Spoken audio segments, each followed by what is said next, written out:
మీరు చూస్తున్నది ల్యాండ్ 5 ఎకరాలు 20 గుంటలు మంచిర్యాల జిల్లాలో ఉంది. జిల్లా నుండి లక్షెట్పేట వెళ్ళే రూట్లో ఉంటుంది. నియర్ బై మనకు మెడికల్ కాలేజీ దగ్గరలో ఉంటుంది. మెడికల్ కాలేజీకి ఒక 2 కిలోమీటర్ డిస్టెన్స్లో సైట్ ఉంటుంది. తెలంగాణ పాస్బుక్స్ అన్నీ క్లియర్గా ఉన్నాయి. ఈ ల్యాండ్కి 5 ఎకర్స్ 20 గుంటల ల్యాండ్కి ఒక వెల్ ఉంది. మనకు సైట్ వరకు కారు వెళ్తుందండి.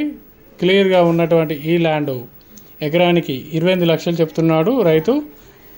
మీకు ఇంట్రెస్ట్ ఉంటే నాకు కాల్ చేయొచ్చు. నా number 9533344166. Please subscribe the my channel.